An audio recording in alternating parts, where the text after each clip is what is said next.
All right, folks, welcome to Everything Pro Wrestling. Everything Pro Wrestling is a show by the fans, for the fans. I am your host, Conrad Cushman. With me today, I got my man, Rich Latta. Rich, what's going on, brother? Oh, chilling, man. Glad to be here, Conrad. Now, Rich, listen, before we get started with the interview and everything else, I promised my boy Montezi that we would have to start this puppy off right with one of your music videos. So we're going to play your entire music video. We'll talk about it. And you're going to get two, one in the beginning and one at the end. So if you're watching on YouTube, make sure you guys stick around for this one. You will enjoy. No doubt. Close your eyes real quick. Alright. You see it? Concentrate a little harder. Look, baby, just imagine. Look, baby, just imagine. Look, baby, just imagine being this real. Man, just imagine being this ill. Close your eyes and imagine. Boy, close your eyes and imagine. Boy, close your eyes and imagine being this real. Man, just imagine being this ill. Close your eyes and imagine like John Lennon, you could be you. And you ain't had to switch it up so you could seem cool. Moving around, perpetrating all this make-believe shit. Diamonds looking like a thunderstorm. Grade up, chip, just imagine what you don't get to do. You don't get no days off in these cap moves. Look your family in the face, you a disappointment. When them real niggas showing up, you just avoid them. Just imagine coming out as advertised, stealing credit cards, that make you a savage, right? Running scams on the public, running misdirection. We should get the lie detectors all up in your sessions. Close both eyes and visualize yourself in a situation where you wasn't crying out for help. Out here lying to yourself while the truth lays dormant, all for the sake of performance. Man, just imagine. Look, baby, just imagine. Look, baby, just imagine being this real. Man, just imagine being this ill. Close your eyes and imagine. Boy, close your eyes and imagine. Boy, close your eyes and imagine being this real. Man, just imagine being this ill. Close your eyes like you in the Wild West on some outlaw shit. Out here making up whatever just to say that you be lit. I'm as real as can be, cause baby, I'm doing me. Through the ups and the downs, I'ma let them all see. And I'm feeling too free, these niggas so restricted. Telephone booth tight, and they gotta live with everything that can't be accounted for. 5-star GTA, you a butter law. Let you tell it you was out here ripping, dog. Unlimited, cap like it's baseball. Use your thoughts and imagine a different way. I swear that you could do it all, but you rather play with some things that you ain't really built to do. All your loved ones are hoping this gets through to you. Close your eyes and imagine you out here flagging. Let me chill, that ain't about to happen. Imagine. Look, baby, just imagine. Look, baby, just imagine being this real. Man, just imagine being this ill. Close your eyes and imagine. Boy, close your eyes and imagine. Boy, close your eyes and imagine being this real. Man, just imagine being this ill. Close your eyes and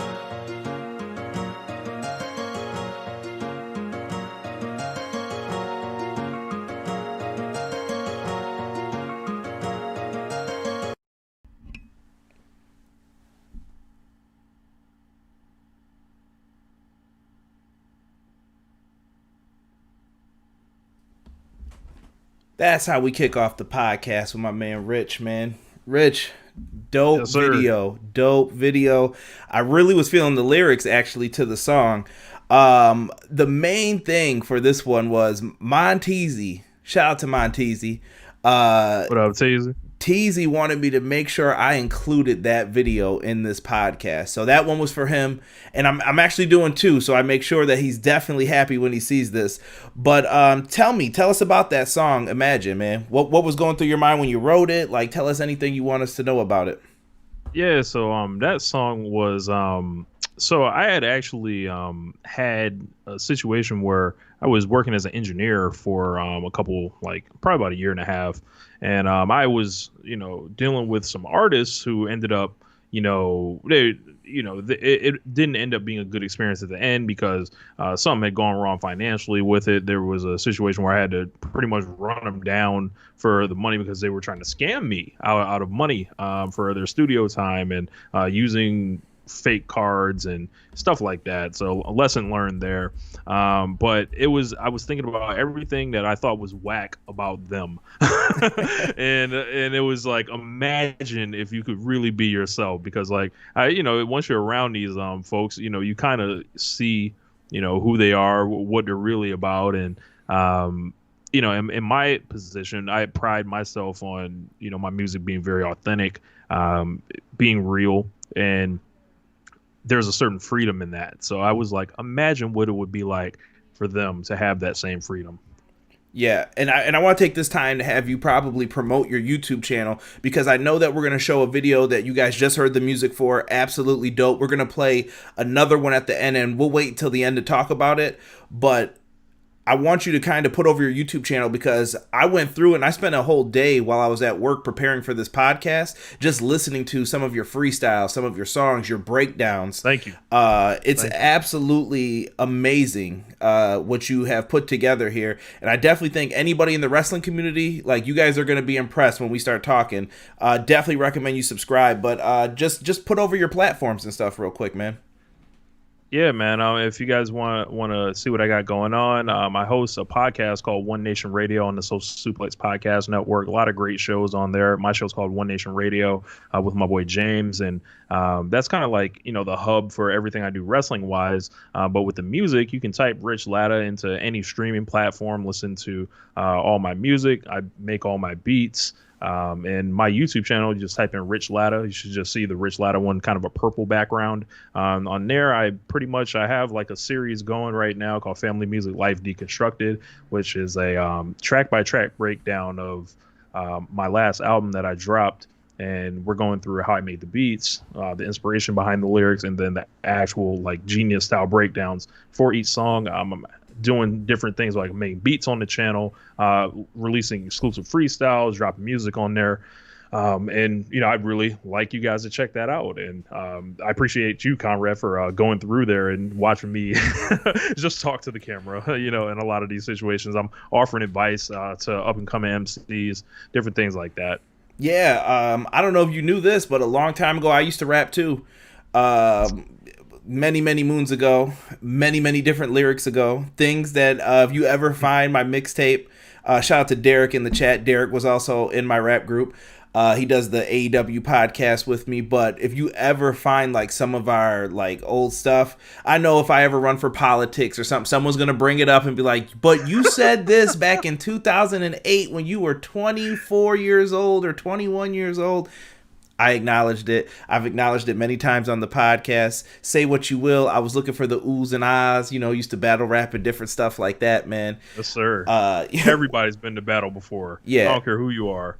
You have to. It's part of the hip hop culture, in my opinion. And PR Nightmare, I did have hair back then. Don't be dogging, bro. Baldies are in, man. All right. So, yeah. That it's just what it is. But I used to rap too, so I definitely understand the grind, the hustle. And I'm not, this isn't about me though. This is about you. So as far as music, I want to talk about some of your hip hop influences to start. What really got you into music? Strange. My older sister was a large influence on my life in all aspects, not only in music but sports. I was pretty much a tag along to her, and she was a DJ as well. So I was just tagging along, saw her making beats, saw her rapping. I was like, man, I want to do something like that. And my sister's like 10 years older than me. So she was kind of in and out, of, her starting her life and then come back home, pretty much like you do after, you go out. But from there, I spent a lot of time alone, and it was like I was looking for a way to pass the time, and I was moving around the country, living in California, living in Massachusetts, and living in Florida as well. And in that time by myself, I decided to, learn a craft, essentially, like, dedicate myself to,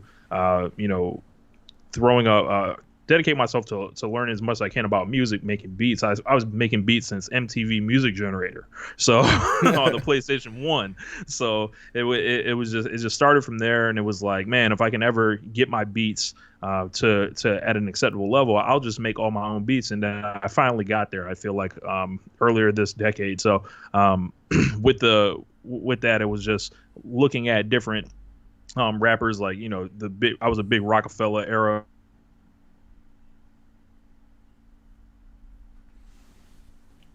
Looking forward to that. Rockefeller, Dipset, Joe Budden, that whole mixtape era, Cassidy, Lloyd Banks, all those guys, and then people that, you know, made beats like Kanye West, and Timbaland, of course, and just moving forward like Ninth Wonder, Tribe, Called Quest, different stuff like that. So those are, I would probably say, like my primary influences. And, you know, in a later day, like someone like Russ is a really like, I'm a big fan of his as well.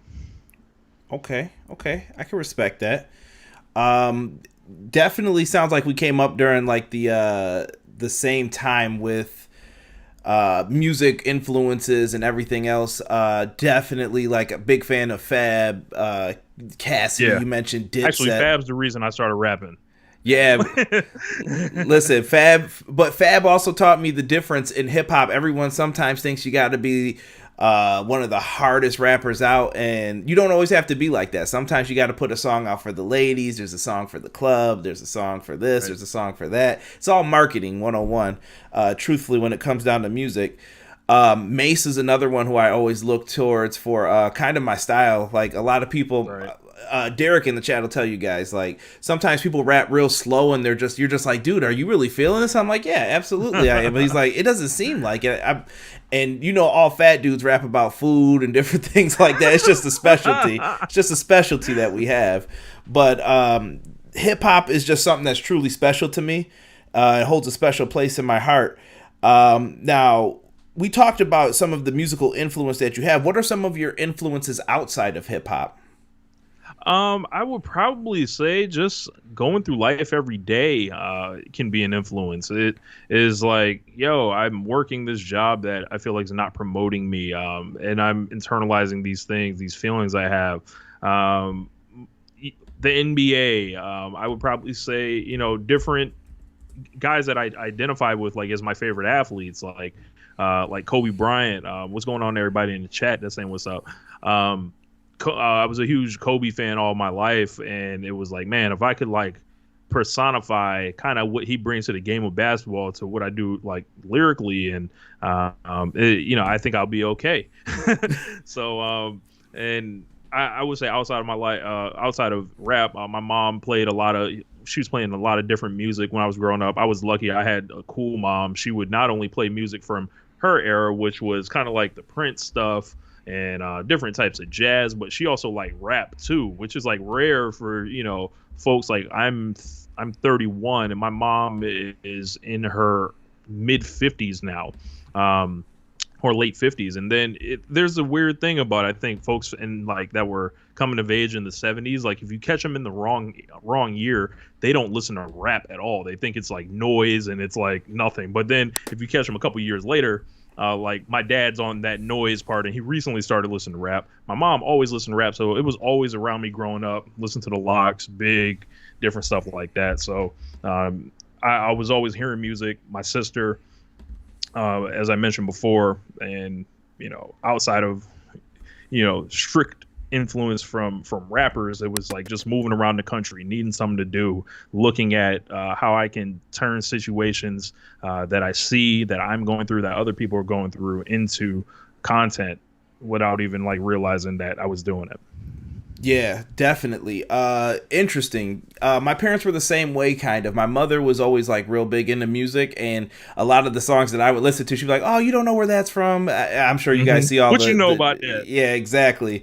And then she'll put on the real beat, and then she'll have the instrumental version because they used to buy singles and things like that. Of course, we don't do that because we were ripping music off of the computers. But I was like, oh, okay, so this is how you can do some of the beats and stuff. And my dad, funny enough, my dad is a Caucasian male, for anybody who cares to know, and my mom is an African-American female. So completely different spectrums. Like when we talk opposite on everything, opposite, like 100%. So my dad is very older, and he just never understood rap music. And I remember the day when he actually like smiled at me, was kind of proud, was the day when I sold that mixtape, and I had enough money. I sold the mixtape so I could go to college, and he saw all the money, and he was like, hey, you know, maybe that stuff ain't so bad. Because he hated it. He still probably hates it to this day. He just doesn't understand it, though. Right. All part of the music industry, and I get it. It's kind of a scummy thing too sometimes that goes on behind the scenes, like the story you shared before. Do you have any musical influences that are outside of hip hop though that you think people would be surprised by? Yes, I'm a huge fan of Prince. I worship at the altar of Prince. I'm one of the people that has listened to more than just Purple Rain. Like that goes from, you know, his entire run in the 80s, listening to his stuff in the 90s, like the Gold Experience, to something like, I forget the name of the album. He had 30 albums. It was the one that came out in 2014. I really enjoyed. But with Prince, it was the fact he was so prolific. He wrote his own music. He produced his own music, and, you know, was a savant on every instrument. And I wanted to kind of do the same. That's why I learned to, you know, write my own songs, learn how to make the beats, learn how to engineer, and be able to record myself. So it was complete self-sufficient. That's kind of the biggest thing I got from Prince. Yeah, Prince is an absolute beast. If you guys don't know the story of Prince, or why he wrote Slave on his face and different things like that. I know, listen, I'm one of the number one people who love the Dave Chappelle skit. I think that one's funnier than the Charlie Murphy one personally. The Rick James, shout out to Rick James from Buffalo. But I love the Prince one, and I know some people get super like wild with it when it comes to like, oh, is this how Prince really was? I heard Prince was an athlete. Prince is a super talented dude, though. You can't beat mentality like that. So I just wanted people to know, take Prince serious when you get the opportunity to see what he has done in the past, man. So, Rich, let's talk a little bit of pro wrestling if we can. Let's get to it. Now, as far as pro wrestling goes, I saw you were a fan of Fire Pro. I did a live stream the other night. You popped in. I didn't know it was like that. Yes, sir. I didn't know it was like that with you. Tell me about the Fire Pro games. I'm a video gamer, so. Yeah. I'm a big fan of Fire Pro, and I kind of in the last couple years have really gotten into it. I found a way to rig it up to my phone, and that's how I ended up learning how to play. Ironically, I didn't have it as a kid because I was a Sega kid, so I didn't necessarily get the imports or anything. But the Fire Pro stuff was coming out on Nintendo and Super Nintendo and stuff like that. So I never played when I was younger. But I just started watching videos and was like, man, I just kind of got obsessed with it for like 3 or 4 months because I heard the new one was coming out. I was like, okay, by the time that new one for PlayStation 4 comes out, I'm going to know how to play this game. And then I just started researching it like, yeah, man, the customization, the fact that the controls never change. And I was like, wow, once you learn how to play it, you know how to play it for life, essentially. So I literally started on a Super Nintendo mod on my phone learning, and then one day it just clicked. And then I had like the PlayStation 1 version, the Japanese import that dropped in 96. I had a Dreamcast version on my phone that was out. And I also had Fire Pro Wrestling 2 or Fire Pro Wrestling Returns on the PlayStation 2.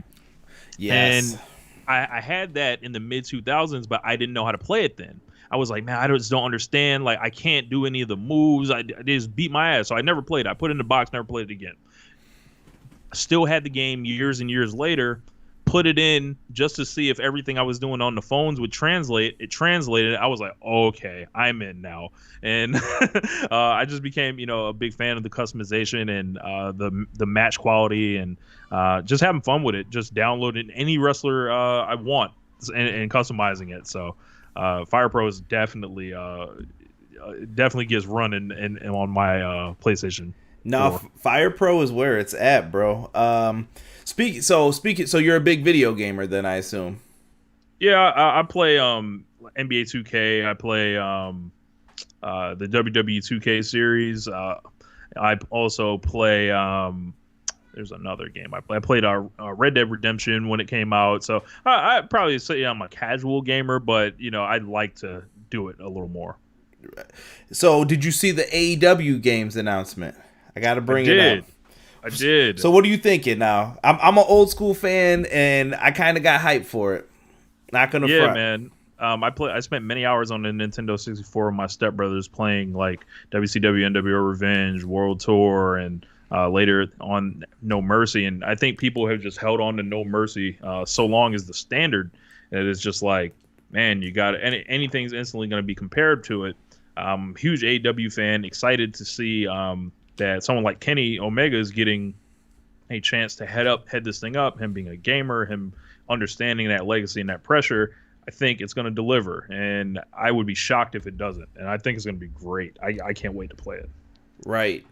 To me, that little bit that we got just was enough to like show me like, okay, I could trust these dudes making this game. Like it's all good. All good once it finally comes down to everything. So pro wrestling, how did you get started into pro wrestling? Was there someone who was an influence on you? Did you just happen to be one of the kids sitting there watching? You're like, oh, let me stop on this. This looks cool. So I'm originally was born in Springfield, Massachusetts, which is WWF territory, right in the heart of it. Like they do house shows in the Springfield Civic Center, which is, I believe, called the Mass Mutual Center. I live in Florida now, which is another capital. I live in the Tampa Bay area now. But my grandfather was the one that really started me with the wrestling. And it was just something I could do to spend time with him. And I really liked it. It was between that and watching Power Rangers where I just wanted to see people fight. And shout out to your new subscriber. Thank you. Looks like it's Duncan Dingus. Yes. From there, it was just watching the pay-per-views during the Attitude Era with my grandfather, 96 and 97, and watching it every single week. My mom always let me watch it. Everyone in school was watching it. And from there, it just kind of grew until about 5th or 6th grade, and I kind of fell out of it, like post WrestleMania 17, somehow different things of like not having cable at a certain time and just doing other things, hanging out with my friends playing basketball. I fell back into it later on around the time like the rise of CM Punk, and started watching, filling in everything I could in that gap. And I used to go on YouTube till like 4 a.m. and just watch everything I missed essentially. And from there, you just start branching out more and, learn about indie wrestling and New Japan and everything like that, which led to like, AEW. And from, being a kid going into it, I went to a lot of the house shows back then. And my first show I ever went to was Bret Hart versus Shawn Michaels. And I don't know how you can get a better beginning than that. So it was I think it was a lumberjack match was the main event, and it was on the road up to WrestleMania 12. There's two kinds of people in this world. There's Bret Hart fans and there's Shawn Michaels fans. It just depends on which side you're on. I gotta ask, who's your boy out of the two? All right, so this is gonna be, I don't know if you had an answer like this, but for the longest time, I grew up as a Shawn Michaels person. However, in the last couple of years, I have changed over to being a Bret Hart guy.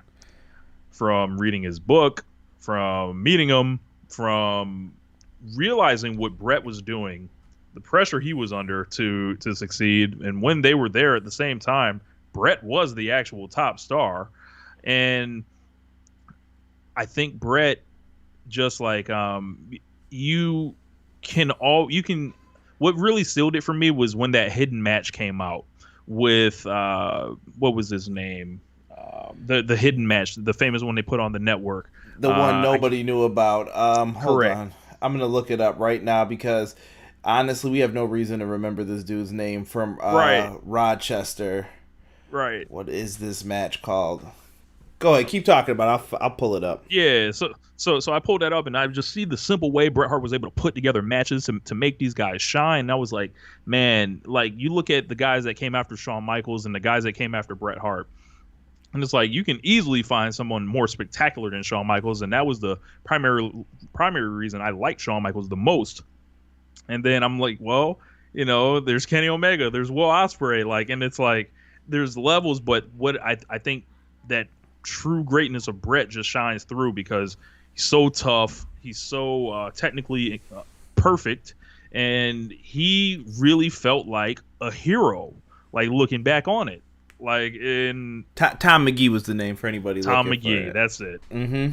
That's it. But and Bret was like, I thought it was an awesome baby face. I thought it was an awesome promo, despite what the consensus was about him. You go ahead and watch SummerSlam '94, and you watch that promo he cuts on Owen Hart before, he goes out to the cage where he's like, "I'm gonna beat you, brother," and I just hope that you can live with it. Like, unbelievable stuff. And then like when he turns heel, he's just like the best interview in the business in '97. And I think Bret, just upon researching them further, if Bret gets those extra years on the back end, I think it's a whole different discussion. However, that's not to take anything away from Shawn. Love Shawn, but I became a Bret guy in my later years. That's all right. I'm a Shawn Michaels guy, so I can't even front here. My brother was a Bret the Hitman Hart guy, so I let you go on that rant without interrupting. But no, and it's just different strokes for different folks, I guess, as far as when it comes to Bret Hart and Shawn Michaels. I think Shawn's work at the later end of his career might be better than the work he did before. Crazy. It seems like a lot of people say that. It seems like he has two totally different careers. There's like selfish Shawn Michaels, and then there's Shawn Michaels that's like so giving, and he just seems different. I mean, from backstage stories, it seems like he still cared a lot, but you could go back and forth all day on these two. And Bret is also one of my favorites. I know that it sounded like I didn't like him, but Bret's selling is absolutely amazing. My favorite spot he ever took was the turnbuckle spot. Every time, chest first into the corner, he looked like he just lost all the wind out of him. He's just an amazing seller. Like it looked believable back then. Like I'm like, oh, he's hurting. Right. Come on, get up, Bret. And he's heaving, breathing hard. Amazing stuff between these guys. So we talked about pro wrestling before. Who or what now do you like in pro wrestling?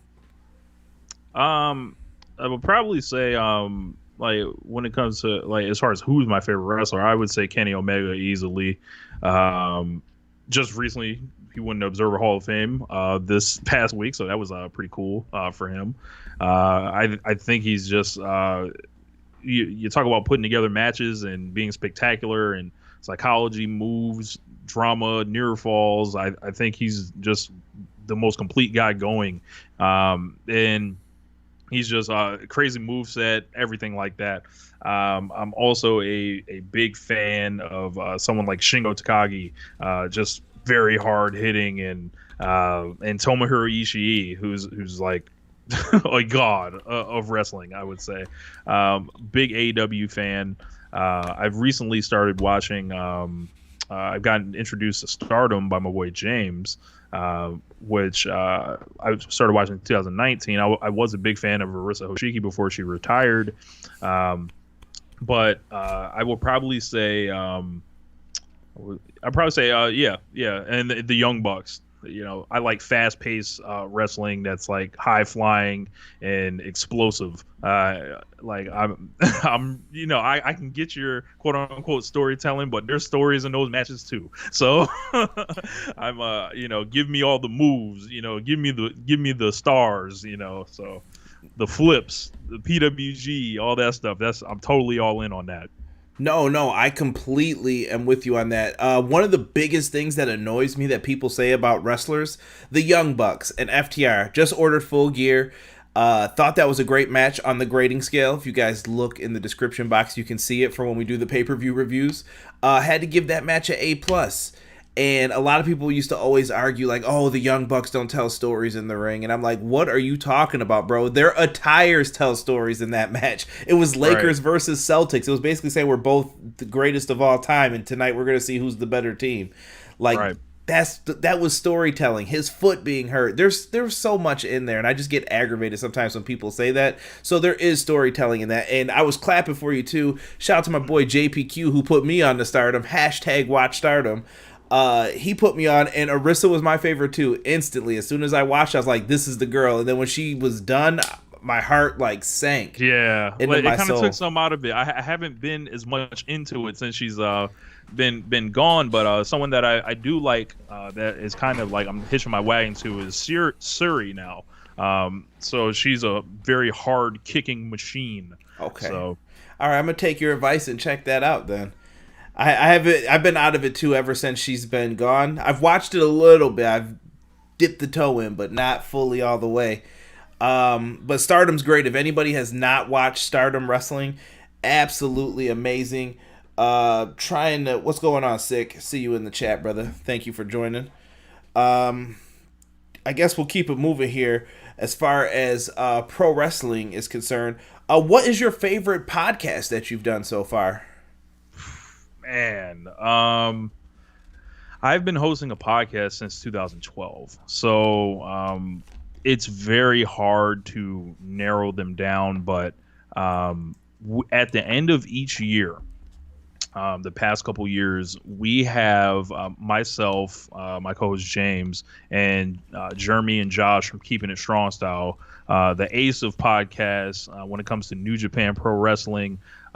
You don't want to go anywhere else. Like that's like they're gonna get you where you need to be. We pretty much form a Voltron, and what we do is at the end of every year, it was a concept I invented. It was called the FOH draft. And it means like F out of here. So we would basically come up with a draft board of all the terrible things that would happen in pro wrestling throughout the year. And it's our Christmas episode. And we drink on air. And what we do is get further inebriated and draft, said things that pissed us off and rant about them they're usually like 2.5, 3 hour shows.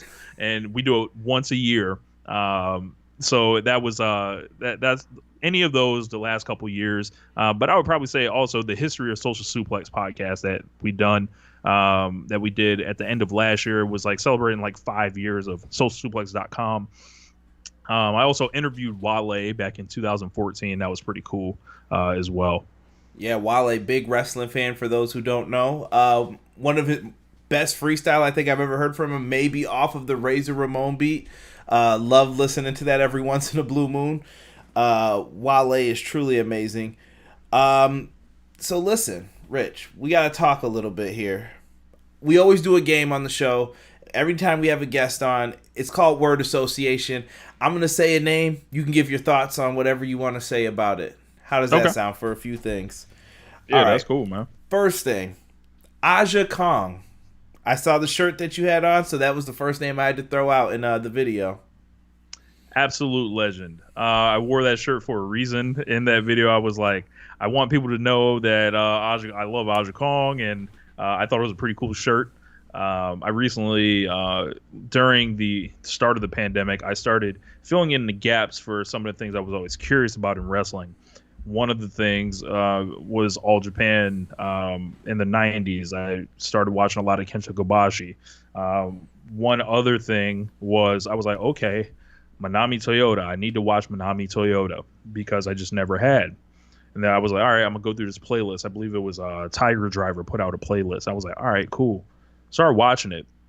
And I'm like, okay, Manami Toyota, like, she's cool. She's great. But, like, I would see her with multiple matches with Aja Kong. And I found myself going, oh, my God, Aja Kong is, like, the one that I'm, like, totally just into here. And then I began going down the rabbit hole of any Aja Kong match I could find. And it was like, yeah, like, unquestionably one of the greatest wrestlers to ever live. She's incredible. I hope to meet her one day whenever this pandemic stuff is over and just thank her for, her contributions to wrestling. So, and show her that I wore her t-shirt in the music video. So respect. Kendrick Lamar, a genius, flat out. He's a guy that you don't hear a lot from him, but when you do hear him, it's seismic. It is he comes from a place, like, I know where he comes from, having lived out on the West Coast, and he's seen a lot in his life also, you think about those generations that have gone through what they've gone through in California, like going back to like the Watts riots, and then the riots at the end of the '60s, the riots in the early '90s, and all that stuff is just a legacy that gets passed down to this guy who is coming of age.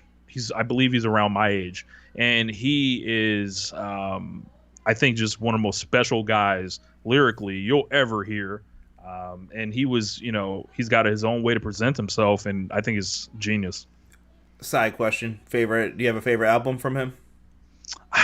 So I think I'm into Damn, more than the his first album. I'm into Damn more because I felt Damn was more like, all right, y'all said it was too complicated to Pimp a Butterfly. I'm gonna quote unquote dumb it down, but at the same time still give you everything I've ever given you on Damn, and I think he just hit that perfect balance. Yeah, Kendrick is super dope, man. I go back and forth on which is his best albums. Next up, I got for you Tupac. Tupac was, I always heard that once I got older, I would appreciate Tupac more, and that is totally true. When you start talking about songwriting ability, versatility of topics, I wish his production was better. I'm not the biggest fan of some of the beats that he rapped over, but he was someone I think that was able to just focus less on how he said stuff and worry about what he was saying, and just made sure it just hit people a certain way. So I'm out of the two, of course, like with Biggie and Pac, I'm a big fan because I lean more on the technical proficient side of rapping. But as I've gotten older, looking at how songs, are structured and written, is like, no wonder Tupac could like pump out so many songs like that, and Biggie couldn't, because like Big, although he could hit all those different topics, the thing with Tupac was he didn't necessarily worry about like everything. He's like, yo, I got to get all of this out of me, and I'm gonna get it out. And he had this format, like with how he did his choruses to his verses, and just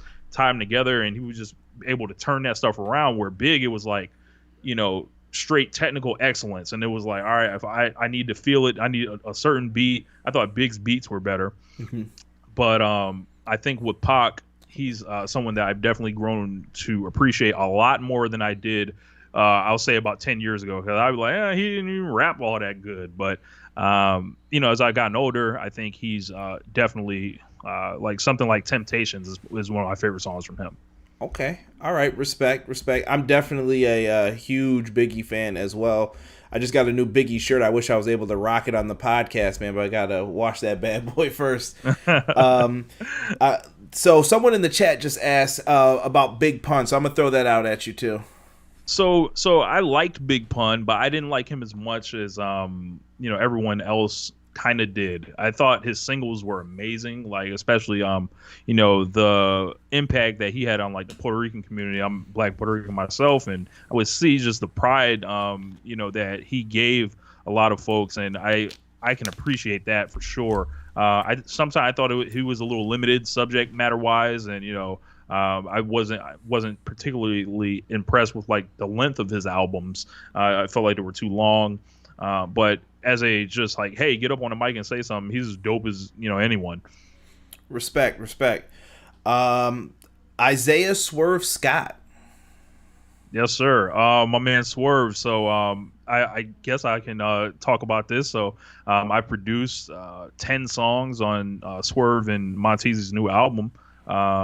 Swerve is a guy that pretty much opened his home, his friendship, his phone line, everything to me. And it was really cool that when Montezi had linked us up, it was just like we started communicating with each other via text. He kind of, figured I was a cool guy, invited me out to his crib, and it was like, yo, originally I was going to tutor you on, how to do production, essentially. And our relationship just kind of grew from there as we, talked about our philosophies and liking music. And we started displaying our skills to each other more. And eventually he was like, yo, I'd like you to produce, the album. and yeah, it was great. He's a really great guy, really humble guy, a good dude that looks out for everyone around him. There are various stories within wrestlers of Swerve putting in good words for guys, getting them signed, different stuff like that, and everything that I've ever dealt with Swerve has just been 100. And I think he's a great guy. I think he's a great wrestler that should be having the world at his feet, whenever he gets the opportunity. And the album is really dope. And I was proud to produce 10 songs on there. Yeah, I loved his work in Lucha Underground, especially. I think his role as Killshot on the show, very, very underrated. And like I said, shout out to the Swerve City podcast. They're on the WWE Network right now, so I got to show them some love. And I've heard some of the stuff you've produced for them. Absolutely amazing, bro. And if you guys follow him on Instagram, sometimes you might catch a little snippet of him working with them. Yeah. So you may want to give him a follow on there. No doubt. Next up, one of my favorites, Lupe Fiasco. Lupe. So I was a big Lupe fan early in his career. First and 15th Lupe. The mixtape series, Fahrenheit, First and 15th. Food and Liquor, first album. After that, I kind of fell out of Lupe. However, I will never, ever forget, Touch the Sky, how that first album, just like the first 11 songs, just mind-blowing. And it was like just such a breath of fresh air in that time period. You think about what 2006 was, and it was a lot of like very slow, drowned out music, very slow, like, and when I say slow, I mean tempo wise, like everything's like, it's like trap beats, it's snap music, it's, a lot of stuff that's veering away from traditional lyricism. He definitely brought that in, and he had people that were ready for it, but it seems like it didn't hold up. I love Big Crit. I see someone in the comments that's sick. Anybody that's a producer that raps, that is like, they're high on my list. Like Big Crit, Russ, Cole, stuff like that. So yeah, I'm seeing a bunch of names pop up, and I'm writing them down so I can ask you about it. What's going on? Jesse from the Pro Wrestling Shoots in the chat as well. Thank you for joining us, brother. And I see you coming in here with the Drake lyrics, trying to MJF this chat. I see you, though. I'm sorry. Did you have anything else you wanted to add for Lupe? Lupe, I think he's dope. I think he just sometimes he goes places that people aren't ready for. Listen, so I was a big Lupe hater at first, because I was like, oh, you mean this dude who looks like Pharrell? I don't want to listen to a CD. A punk rock kid actually gave me the CD and said, bro, I promise you have to listen to this and it'll change your life. I'll never forget this dude. I didn't even work with him that long.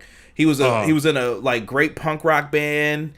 He ended up having a baby with this girl. It changed his whole life, and then he ended up having to move or something happened, and he was gone. He gave me that CD, though. He was like, bro, I made this for you. Promise me you're going to listen to it. I was like, all right, bro, I got you. I put it in, and like you said, those songs, like, they started to hit my soul. It changed the way I rapped. Like, there was no more raps about felonious stuff you didn't do. I was like, yo, that's the end of this. Like, we can't have this anymore. Lupe, like, opened my eyes to problems, and I don't know. That was probably my woke moment. I don't know what that was, but Lupe definitely changed a lot for me.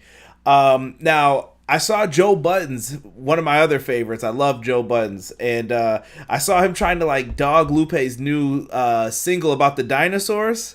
And he didn't understand it, so they tried to call Lupe, and he actually called into the show while they were live and explained it. He was like, what do you mean, bro? Like, some people just didn't get it. Like, if you don't listen to him, you're like, dude, what are you talking about dinosaurs for in your CD? They were laughing and everything. He was like, no, I am the dinosaur. And they were like, what? Whoa. And then he, like, broke down everything, just like you were saying, and they were, like, amazed afterwards. So, definitely recommend Lupe. And we'll get into some of your other rap ones too. Man, you guys are asking a lot of people. All right, I'm gonna try and get these all in here. All right, this segment went way longer. Glad people here. Yeah, man, they love it. So AEW.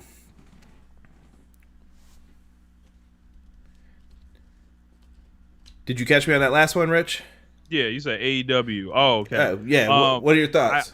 I think AEW's it's a promotion that was needed, and it was always going to happen one way or another.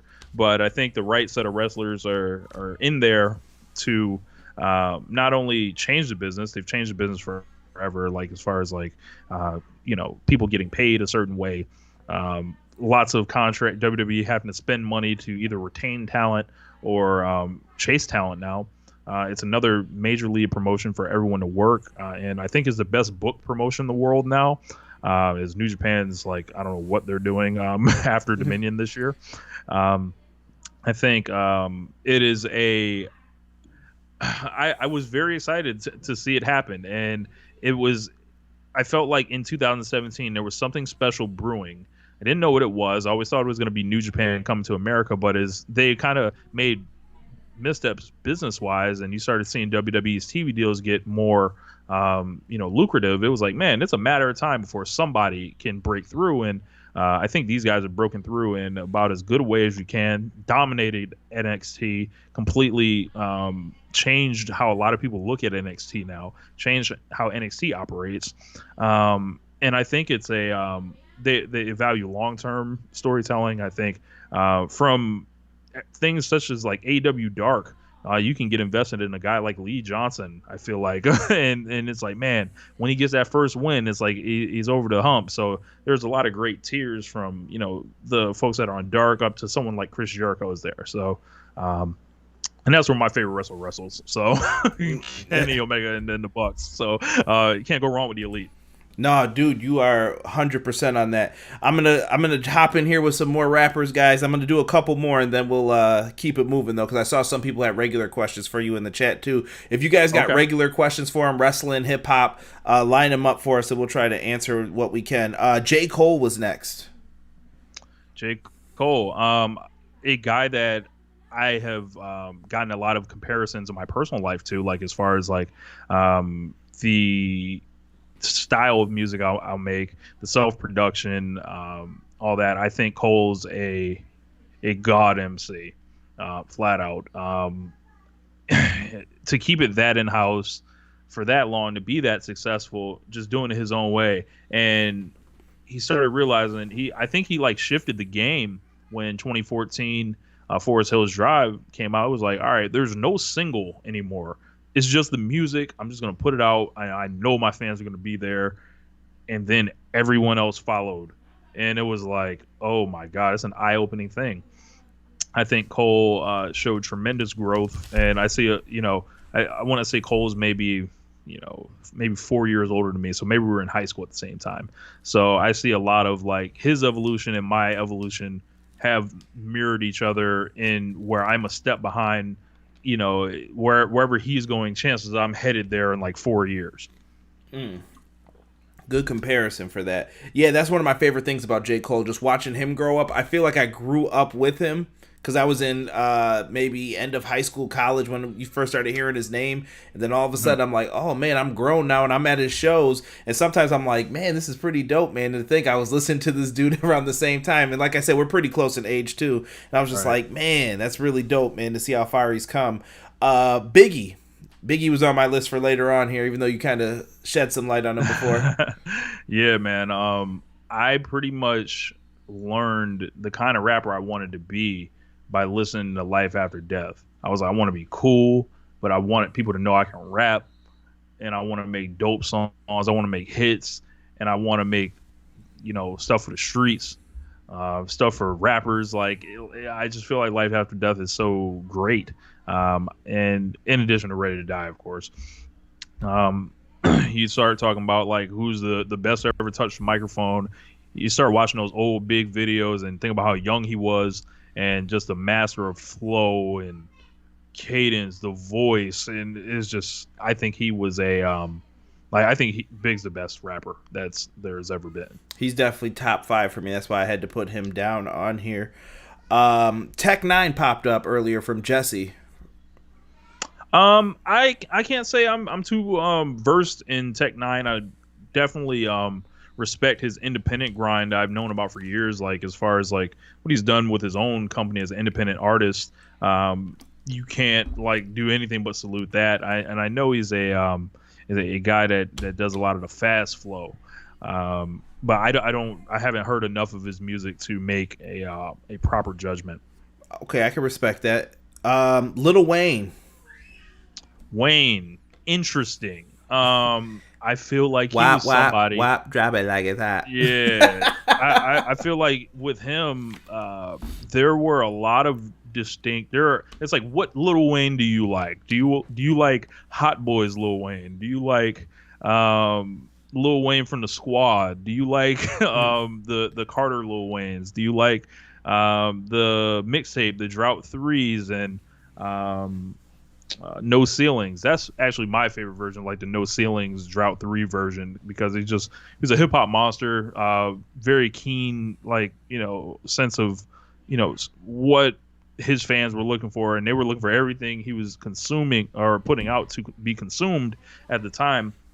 I think where Wayne got in trouble was it was like the oversaturation, and then people started looking up and was like, I don't know if all this stuff is good.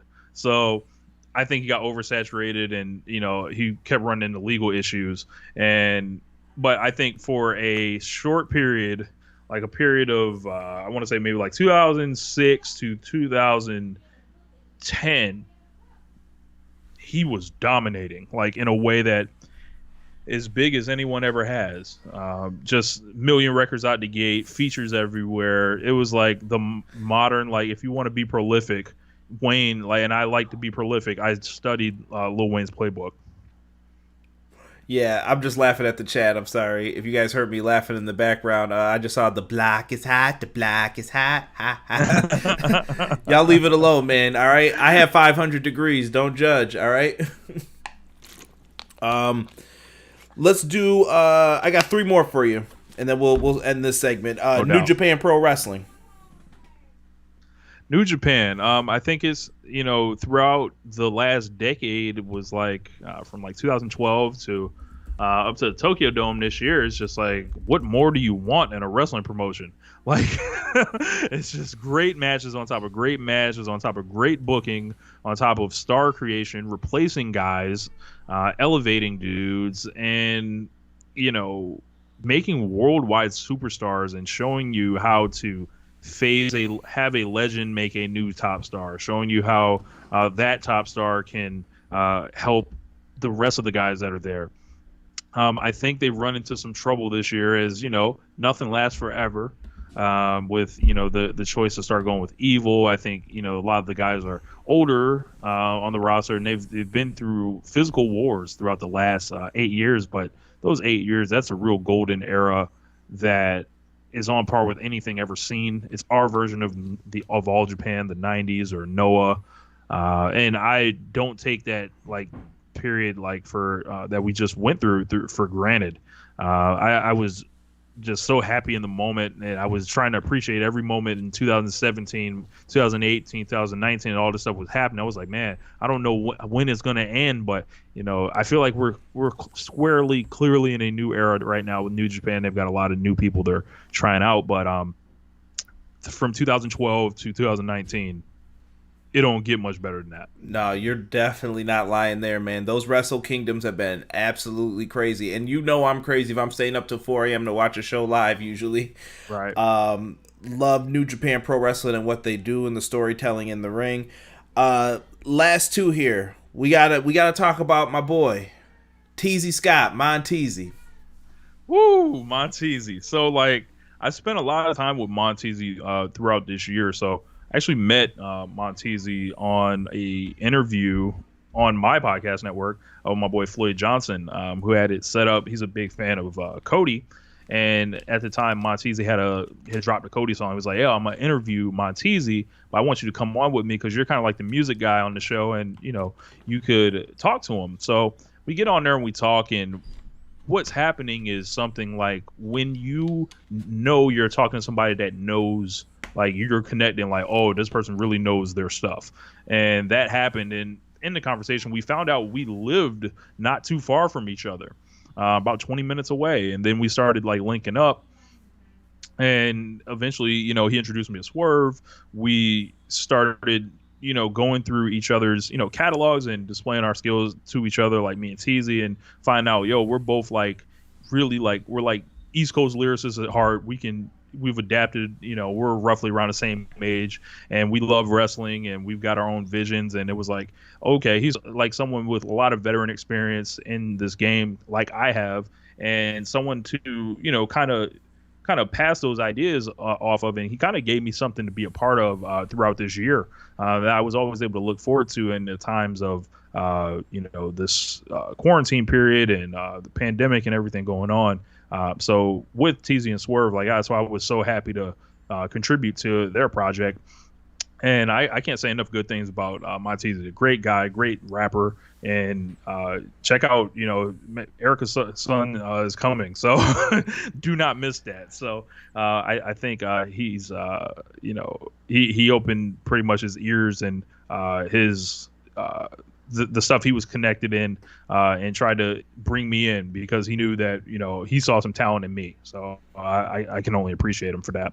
Yeah, definitely. Teezy does the intro for my podcast every single week, man, and it's definitely really dope, and he's given me some pretty cool interviews to talk with people within music, too. So I've loved the doors that this has opened. And last but not least, Rich Latta. Oh, man. Yeah, Rich Latta, me. Little old me. Yeah, man, I'm a guy that has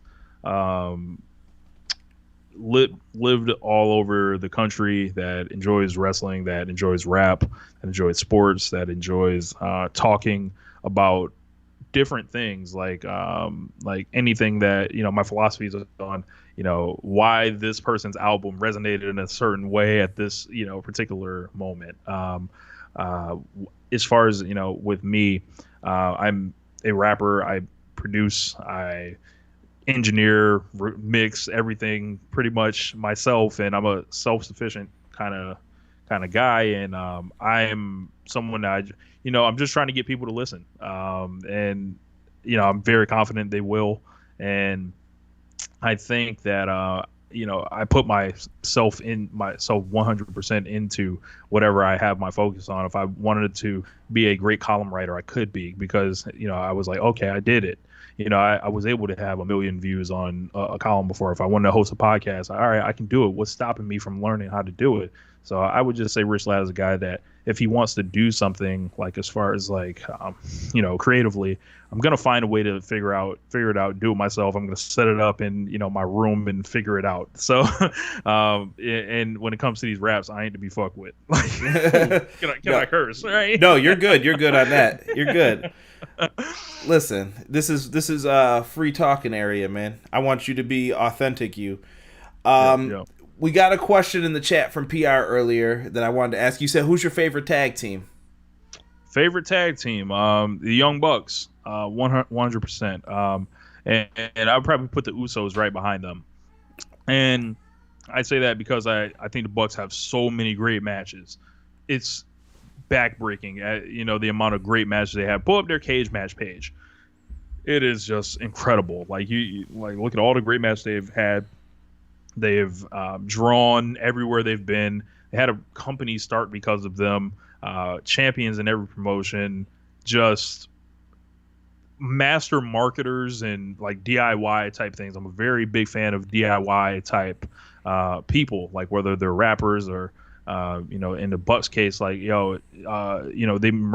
they figured out the cheat code for the merchandise stuff in a way that no one else has at this time. So they're ultimate hustlers and ultimate wrestlers.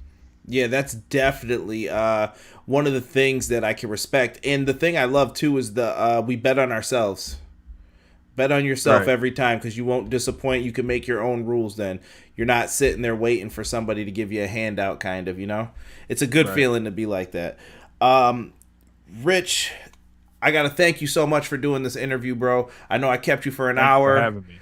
There were some technical issues we had in the beginning, but thank you, everybody turned out and turned up. Thank you for everybody hitting the like button on this. If you haven't already, make sure you subscribe to the channel. Rich, one more time, tell the people where they can find you. Yeah, man. You can follow me on any social media, Instagram, Twitter, at Rich Latta 32. You can check out my podcast on the Social Suplex Podcast Network. I have lots of great shows on there that you can check out. My show is called One Nation Radio, and subscribe to the YouTube channel, because that's like the hub for everything music wise. And let me know that you're listening to some of the stuff. Check me out on Spotify. Most def.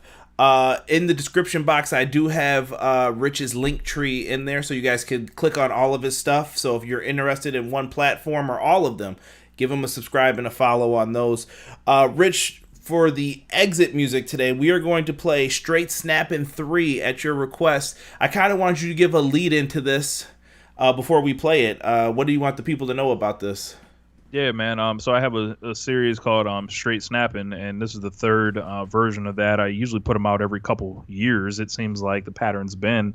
And this was me being in the middle of, watching everything that was going on this summer with the George Floyd stuff, the Breonna Taylor stuff, the presidential election coming up, and me just, reflecting on life around me and just really snapping off, produces instrumental, and I was like, man, I just want to kill it, and I was like, I've just got to say this. So check it out, Straight Snappin' 3. Yes, we're going to get ready to play that, but one last time before we play it and we get ready to go off air, Rich, thank you so much, bro. I hope we could do this again, maybe get you on a review show or a panel or something like that. Man, no doubt, man. And have you do that for us. But we're going to get ready to play Straight Snappin' 3. Rich, thank you once again, brother. Yo, thank you for having me, Conrad. I appreciate it. It's the craziest year of our lives, man. Been in the house for months, watching everything, creating, writing, reflecting, and snapping. It's Rich Latta. That's what I got so far, at least. Yo, rest in peace to my nigga Bean. Rich flowing like the cocaine out of Medellin. Never stopping, used to say I go with 35, turn 31, but it's so much more inside. I'ma slide till the stories go dry. Putting words to the music make me feel so alive. Pulling back the mask just to say it in the mic. 4 score, I'm the one, Glenn Rice, been nice, so Christ. Throwing flows like it's dice. If it's my last dance, they gon' feel me on the mic. Swam too out of sight, comparing me isn't right. Never be a step Henry, cause mine I didn't like. Shouldn't rap about the dead, what some say. Used to hit the church to see girls on Sundays. Walk the scope spot, $10, get more tapes. That's a Joe Budden, free cash, and Lloyd Banks. Thinking about how I'ma do it when the day comes. With my day ones, looking back at the place where we came from. But I move so much, and I'm hoping that we all stay in touch. I'm just trying to make it through the day while black in America. All this Lady Liberty shit, man, they embarrassed her. Bending over backwards to please us. Stuff we didn't ask for, trying to get cleaned up. Always wear a mask while I'm leaving the crib. Seeing people without them got me blowing my lid. Rest in peace, George, on fire like buildings in Minneapolis. 400 years of oppression is looking back at them. And they losing their mind trying to reconcile their own road and how we got the right now. I'm done with debating my humanity. Black lives matter, the confusion is hilarity. I don't give a fuck about all lives, and you really don't either. You just standing on the other side of anything blacker than you. Wrap yourself in the flag and go back to blue. Try to roll with the squad till you grew into your whiteness. Or to every interaction, you ain't really like us. I appreciate the help from some, but I asked what was so different about this one. Was it COVID-19 forcing you to pay attention? Loot everything, what you get don't mention. I ain't even gonna talk about a clown taking pictures with a Bible held upside down for a photo op. In a pandemic, using tear gas, man, voting ended. I need some more or whatever, but I'm gonna come back on it.